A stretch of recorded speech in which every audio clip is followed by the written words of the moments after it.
podcast called Dove Jellison Podcast.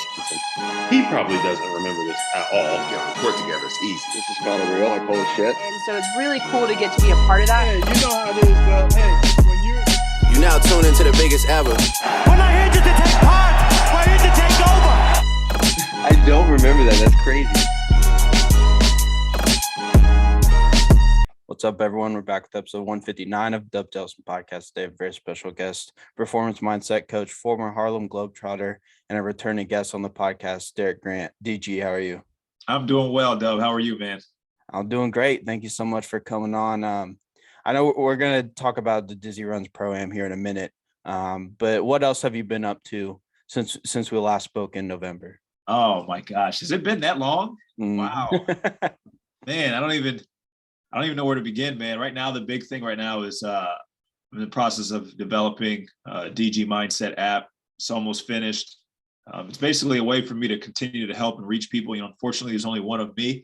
So, a lot of people, hey, how can I work with you? How can I work with you? And there's just not enough hours in the day. So I developed this app, this platform for both Google and Apple subscribers to be able to go on and essentially interact with me. I'm gonna have live streams once a week. So whatever you're dealing with, I'm here to help. I made it affordable too. So it's like monthly coaching, but it's broken down for the average person. So just so I can help the masses. That's the intention. Mm-hmm. And is there any certain aspect of life, I know you said whatever you're going through, maybe if someone's going through a tough time, maybe depression, or just need that extra motivation and direction in their life? Is there any certain avenue that you're looking to kind of impact people's lives? Yeah, I guess a lot of times people don't realize that we get in our own way. We don't realize all of our issues are 99.999% because of us, but we live in such an unconscious, unaware state and we don't get taught it in school. So we have no idea. So my hope, my intention with this app, with everything that I'm doing, is to help people to realize that nothing existed outside of you. You are the one who has created all your problems due to the way you're perceiving it, but you also have the power to turn your life around if you can shift the way you perceive it. So I'm trying to give everybody their power back. Mm-hmm. And it is kind of a touchy subject when it comes to mental health and depression and things like that. As someone who's dealt with that, it is mostly self-inflicted, the way you're looking at things. And obviously there are things like dealing with loss and things like that, or losing your job, whatever, but it's how you attack it after that. And it's hard for people to on the outside to tell someone that. But once you kind of go through it and realize that it makes a world of difference. Yeah. I've talked about it as of late, because everything I tell people all the time, I can never speak for someone else. I can only speak from my own life experiences. So I don't want to come across as insensitive. I'm coming from my perspective, what I've dealt with. But, I went through some tough times here, relatively speaking, in my life back about 3 years ago, to the point where it was I don't even want to do this anymore. This thing called life, I'm done. I don't want to. And then I realized if I could shift the way I'm viewing it, I may experience it a little differently. So every day I woke up, I would try to ask myself, what is this teaching me? How am I getting better? And instead of coming from a state of being the victim of, oh, this is happening to me, now I was looking for a way for it to make me better. So now it was wow, this is happening for me. Mm-hmm. So I'm trying to tell people the power of our minds, the power of our higher faculty of being able to perceive, it's literally directly correlated to your reality. If you can shift the way you view something, you're going to shift your reality. So that's, like I said, the reason why I'm here, the reason why I'm doing what I'm doing and continue to spread and kind of increase the volume of my voice is so I can help people to see this. Yeah, kind of how I look at it is if a relationship goes wrong or something happens or whatever, I use that as motivation to try to prove them wrong. That's just personally how I look at it. Not in a malicious way. Sure. But all right, this person did this to me. All right, I'm gonna prove them wrong. I'm gonna show them that I'm that much better or whatever the case may be. But yeah, I absolutely love talking about that, because everyone goes through the same stuff. Everyone has something they're dealing with, whatever. But learning how to get over that is one of the most important skills that you can have as a human being. No, absolutely. And that's where I talk to people all the time, like, man, if you knew how powerful you were, if you just knew, but it all started within the mind. It's what people don't understand. Your life is really mental. It's a mental construct. You know, when you understand that and you have power over that, and that's what's going to determine your reality and how you experience it, man, I got to get control of this thing, man. No doubt. So talk a little bit about more about that app that you guys are making. What all different things can like a subscriber use or have access to with the app? Yes. So I have you'll get like an actual weekly lesson. So it's 52 weeks worth of content, and you'll get each week, say we have a topic, right? Say we're learning about the ego. So you get a video on the ego, you get a guided meditation led by me to help you to become aware of whatever the topic is. Then you get an encouragement video kind of halfway through the week of me saying, hey, you know, keep going. I give you journaling prompts. Journaling is great because it helps you to become more aware of these kind of subconscious thoughts that you have that are dictating your life. Another encouragement video throughout the week, another journaling prompt. And then probably, like I said, my favorite, at the end of the week, every Friday at noon Eastern, I'm gonna have a 30 to 45 minute Q&A. So we can hop on and, you know, I can interact with somebody who's in Seattle or somebody who's in Finland and try to help them. So I always tell people like this, I'm like, you can't get, I don't know another app that allows a coach to help you individually, like literally individually. And another thing too that I didn't mention, but within it, there's a community, like there's a chat room. So you can go in there and ask me questions throughout the week. You don't have to wait throughout until the live stream. And really to surround yourself with like-minded people to see like, oh, wow, I'm not the only one who struggles with this. You know, because that to me, when you find out you're not the only one, it's like, okay, like there's hope. Mm-hmm. I can work my way through this. So that's the intention. That's the focus with this app, is to really help heal people's minds and heal the world.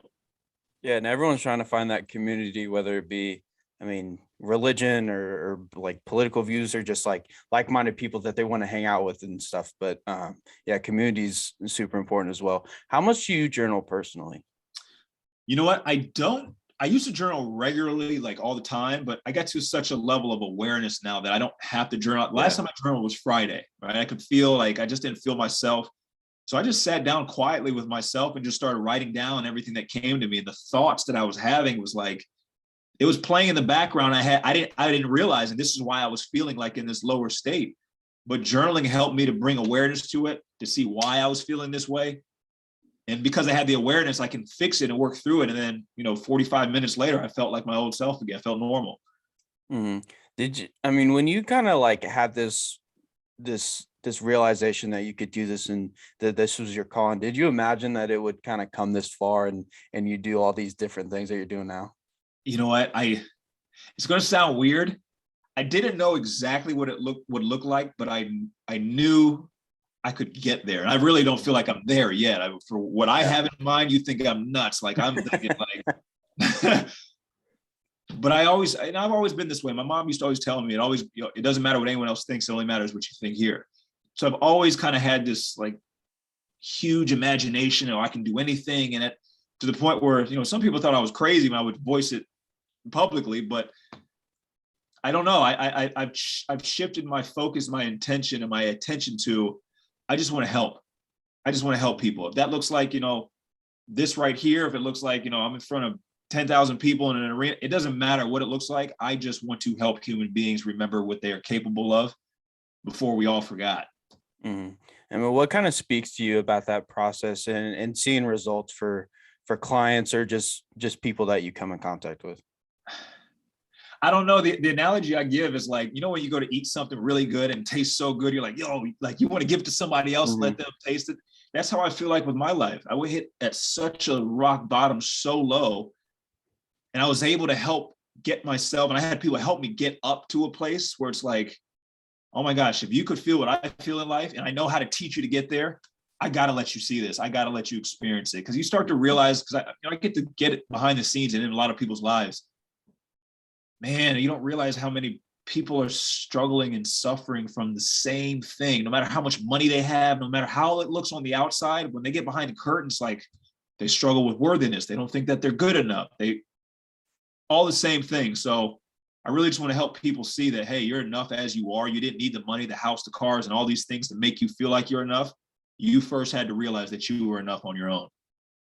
Yeah, and we've seen that a lot over the past 2-3 years, especially more athletes like Naomi Osaka, Simone Biles, Kevin Yeah. Love. I mean, Right. all those like high level athletes, Hall of Famers, and the top of food chain in their respective sports. I mean, they're coming about and they're talking about some of the things that they go through, and I think it just helps. It helps people like me or students or little kids or whoever who are going through things, and they see their heroes going through the same things, and they're like, okay, all right, I can get over this.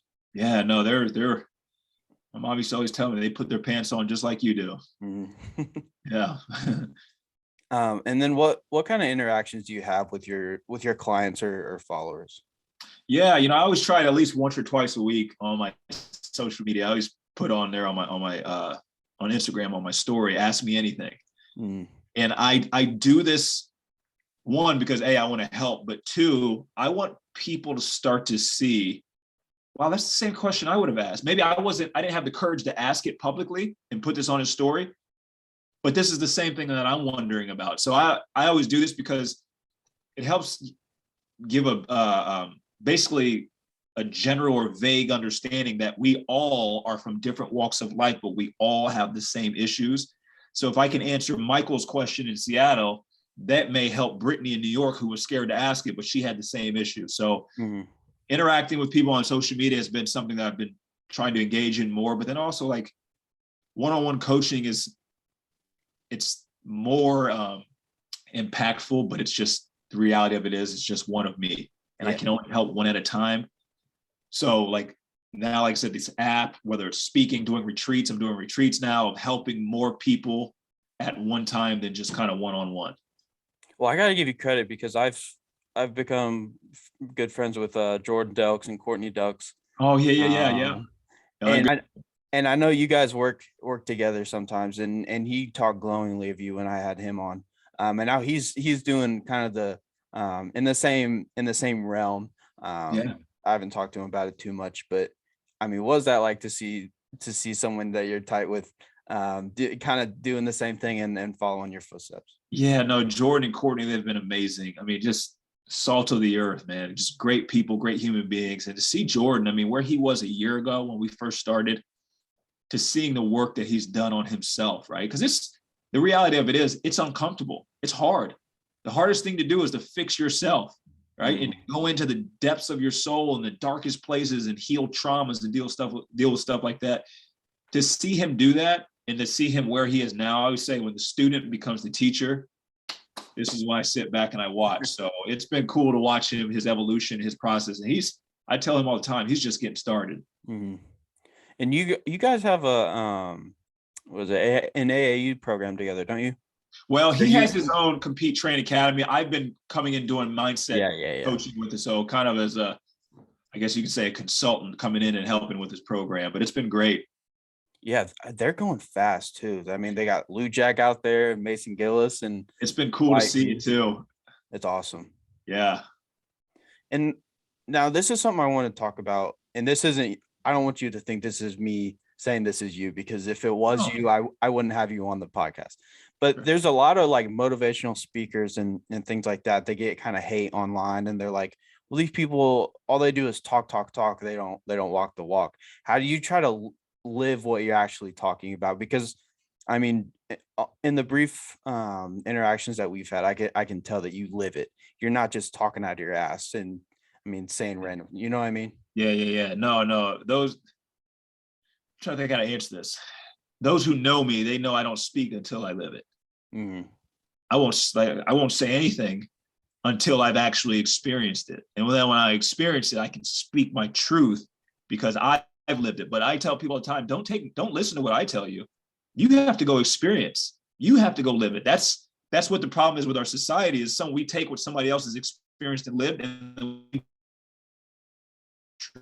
your own truth. So, I'm not saying that you feel this way, but I've got to a point where it's like, I realize I don't have to convince anybody of anything. I just had to convince me and live my truth. And ever since stepping into that, probably like 5, 6, 7 months ago, life has changed drastically for me. And I'm realizing that how many people we just take what somebody else tells us, we believe it. And then that's their truth that we've adopted, but we don't really have full confidence in it. When you have your experiences and you're embodying what you're saying, you'll have the confidence to go say in front of anybody. So yeah.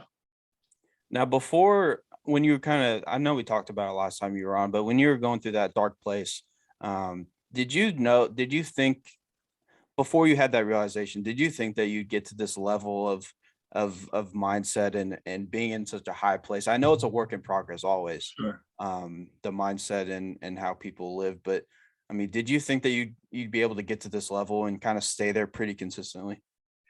You know, I've always been I guess you would call it a hard worker, right? I've always been that. So I've always said, if I can figure something, I'll come hell or high water. I'll just work my ass in the ground. I'll figure out how to do it.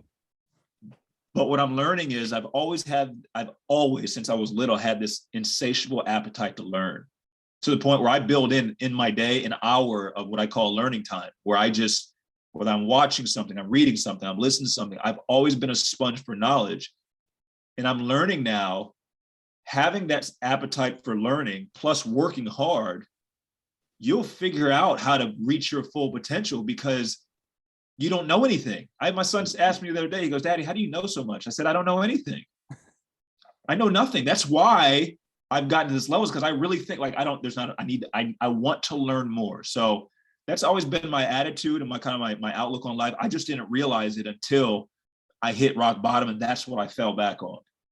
Yeah, and honestly, none of us know anything, because I mean, what's that stat? It's like we can only access 10% of our brain or something like that. I don't know how true that is or whatever, but I mean, there's 90% back there or whatever the number is that we just haven't accessed yet.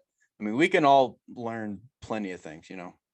There's always, and now, I mean, we're in the age of information, right? Obviously now it's a little oversaturated, so you kind of got to discern and know what's real and what's not. But I tell people all the time, like what I'm doing, what I'm teaching, and what I'm embodying, like anybody has the ability to do this. I'm no more special than anybody else. I've just made it a conscious, deliberate effort to do it. I always tell people, if you can better understand yourself, you beat life.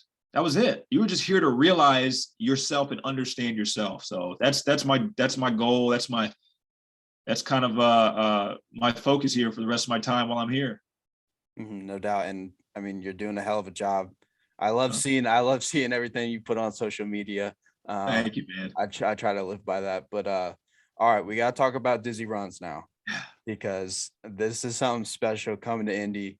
I mean, first of all, explain kind of what it is and how you guys are going to run it for people who aren't super familiar with it. Yeah, so the name, we'll start with the name because everybody's like, what is Dizzy Runs? So when I played for the Globetrotters, I played 8 years for the Globetrotters, my nickname was Dizzy, right? They called me Dizzy because they said the whole thing was when I started dribbling around, my defenders would get dizzy. So that kind of became my name or my moniker. And obviously me and Kyle Guy, we know each other. I've been working with them for a while. Last summer, we were like, COVID happened and it kind of shut everything down. So it was like a priority of where can guys find a gym?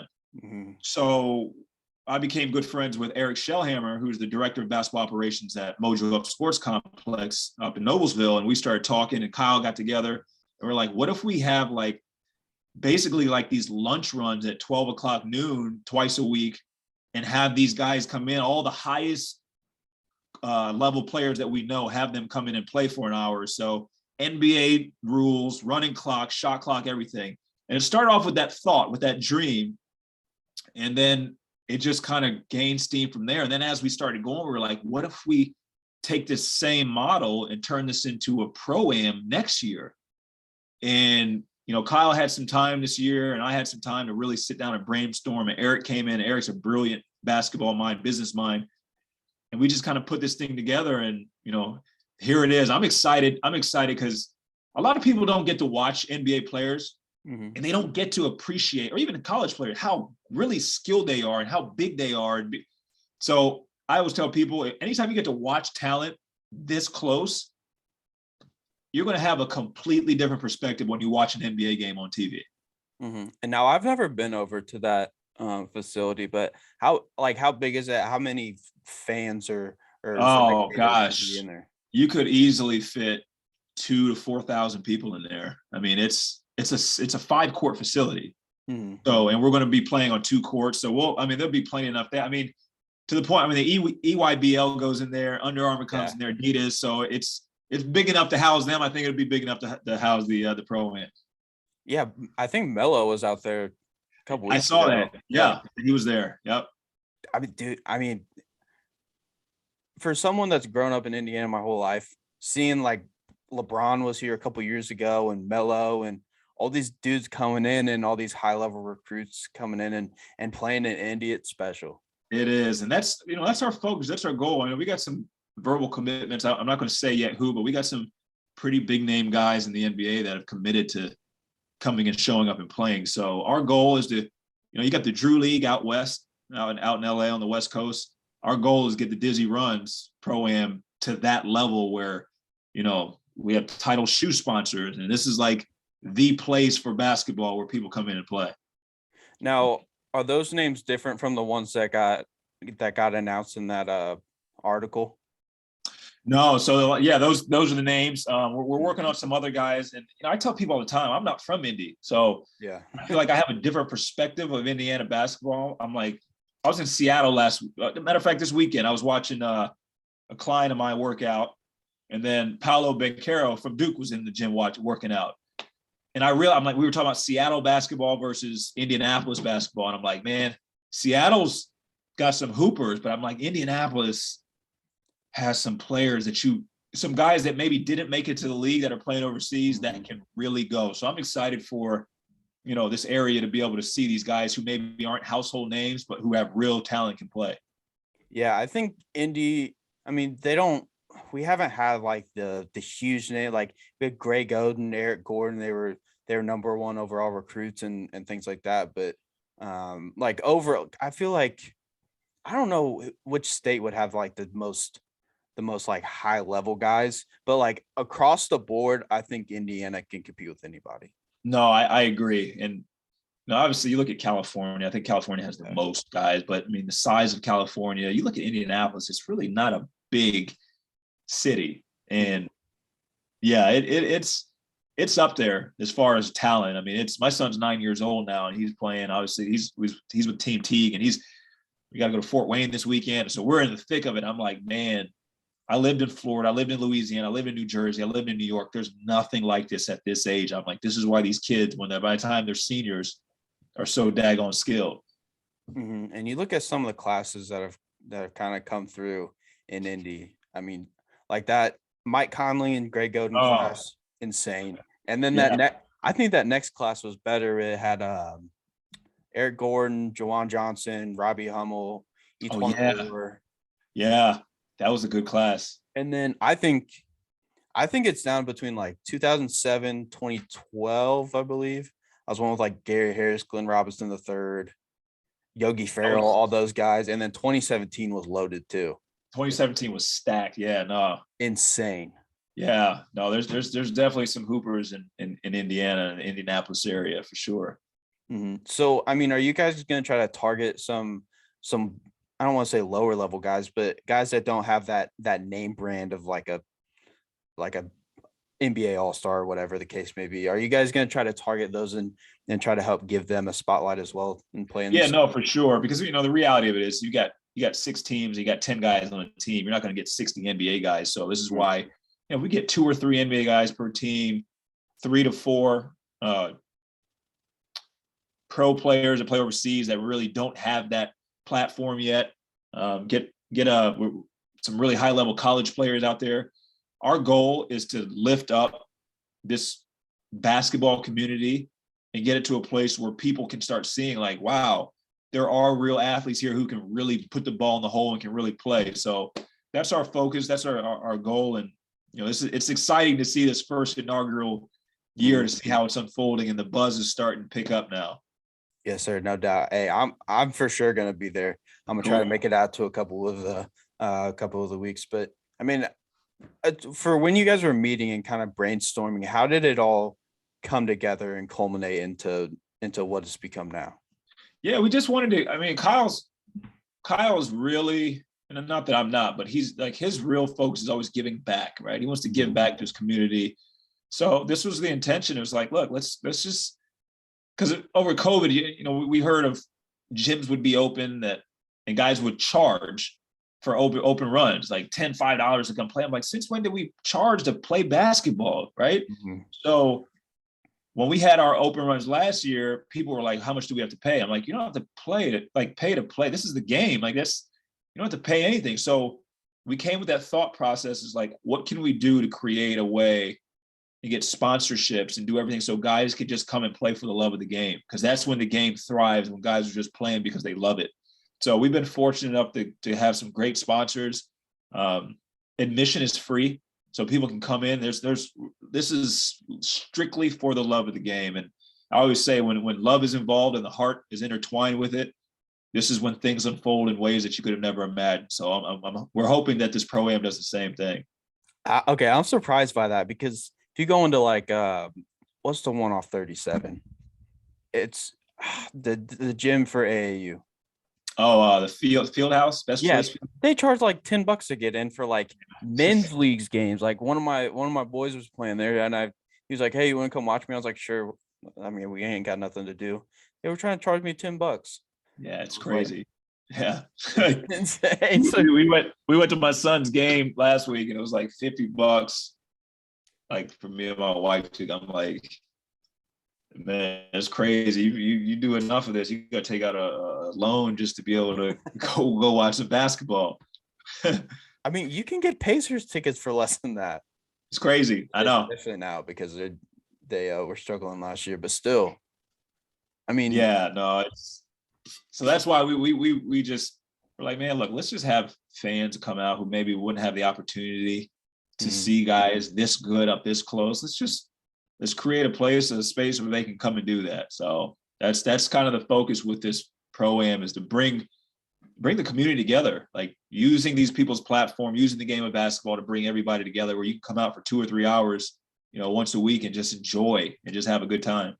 Mm-hmm. And I know there've been some like league, like the City League, and people have kind of come in. That's more like guys that played in high school maybe don't even play basketball, like competitive basketball anymore. Right. But I mean, they still get crowds. They still got people coming out and want to watch. So it's just going to take it to a whole nother level with you guys and getting some of the names that you've already got. No, for sure. We're doing it top notch. We got NBA level referees or Division I college refs. We're going to have a shot clock. Everything's going to be A1. There's the Smith League down in Cincy. I have never been to a game, but Chicago has a Pro-Am. But our goal is to have, this is the premier Pro-Am there is in the country for players to come to. Now, if you could have it your way, long-term plan, I mean, what do you want to see happen with Dizzy Runs? Yeah, to become a household name like the Drew League is. You know, you got guys pulling up. You remember Kobe played in it, Kevin Durant. You got all these guys coming and playing it. Like that's the goal with this. We're at the ground level right now, the infant stage, but maybe 4 or 5 years out, like this is the place where all of these big name players, Luka's coming in, Devin Booker's coming in, all these guys are coming to play in the Dizzy Runs Pro-Am. That'd be great. That would be absolutely insane. Yeah, no, for sure. It's going to happen. It's going to happen. Hey, I'm excited to see it. I mean, I know you can't speak for him like all the way, but I mean, just talking to him and interacting with him, what does it mean to Kyle to give back to community and bring this here to where he's from? You know, it's everything to him on so many different levels. But Kyle's always been the underdog. You know, he's always been the one who's had to scratch and claw to get to where he is now. So he looks at it and he's like, there's so many guys out there like me from Indy, because this isn't LA or New York City that gets all the publicity that some of these bigger cities does that have all these quote unquote hoopers.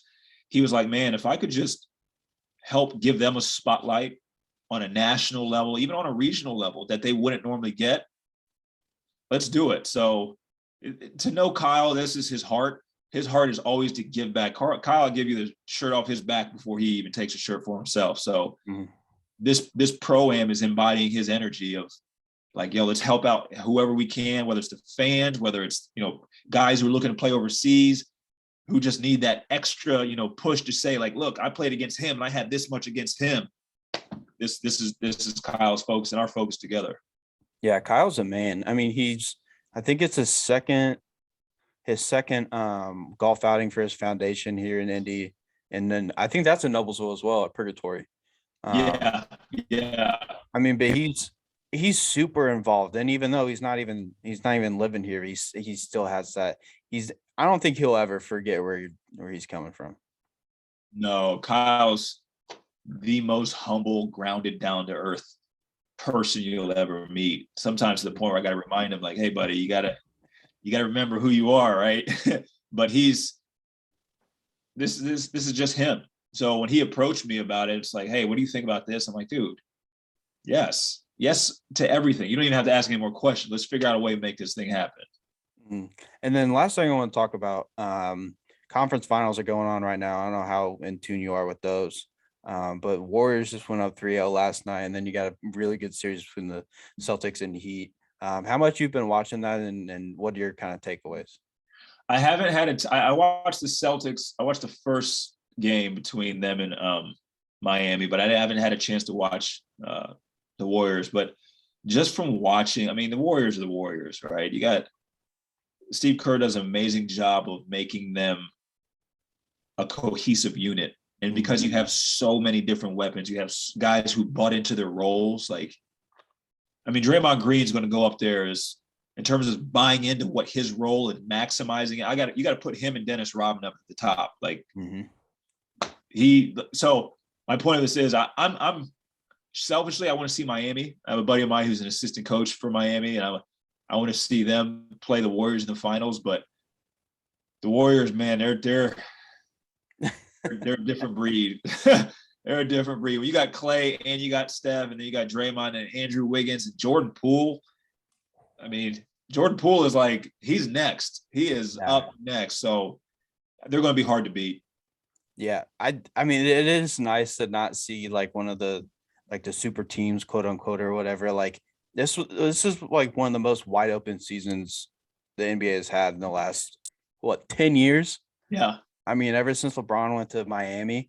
But yeah, I mean, I'd like to see the Celtics. I wouldn't mind seeing the Warriors win it again. I think that'd be a cool story. Miami, I want to see Jimmy Butler get one. Yeah.